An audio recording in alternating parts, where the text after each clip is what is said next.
Hello, dear ladies. I am delighted to be here today and to see so many professional and driven, motivated women from Europe and Romania.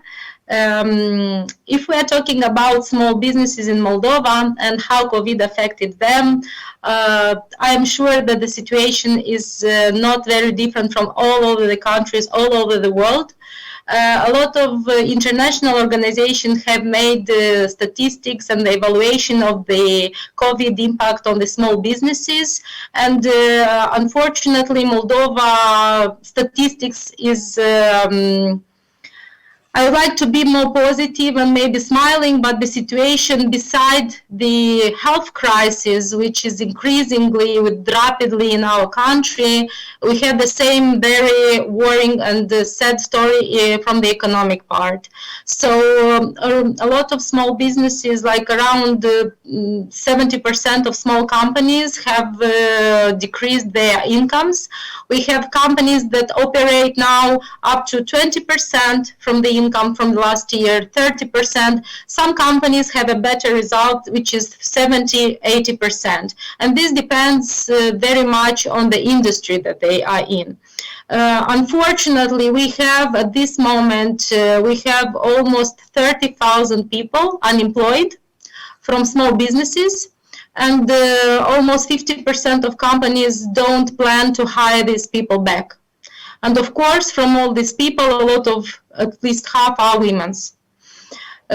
Small businesses in general are very diverse in terms of capacity of the entrepreneur, in terms of location, in terms of business-wise model, and the market where they target. And we underlined in this period three main challenges, three main directions which make small businesses weak, and at the same time is a great opportunity where we can collaborate together to help them to improve.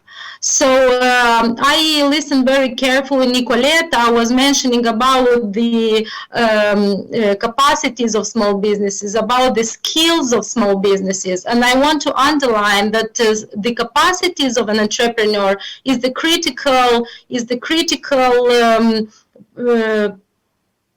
need for a company to be successful.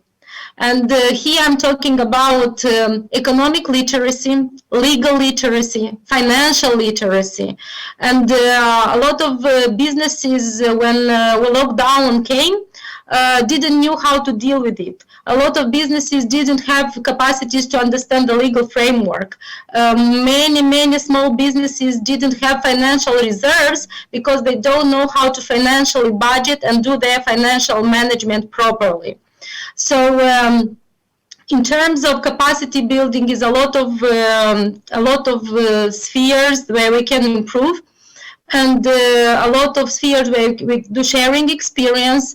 And here specifically I want to talk about digitalization.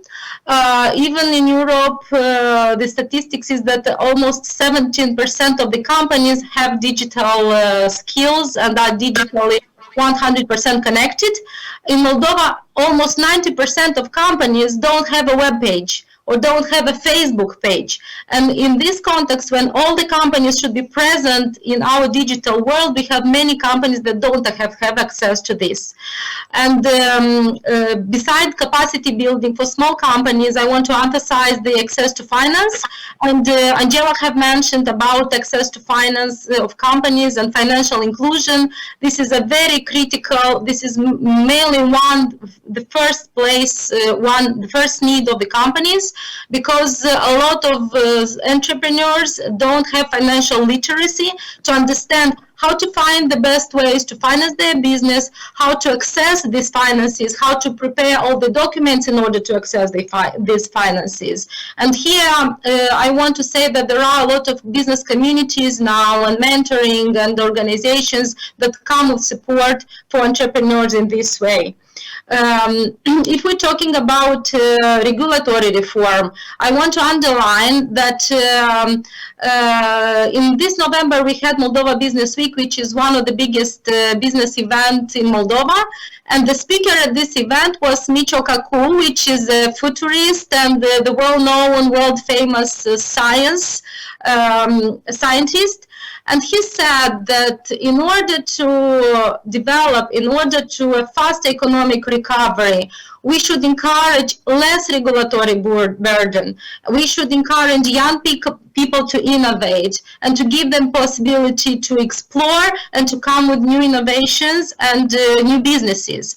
In this context, they were mentioned, and I saw that there are colleagues from different business communities and business hubs from all over Europe. I want to mention that in Moldova, we have a lot of business communities that work for startup ecosystem. We have at least 5 or 6 accelerators in this domain.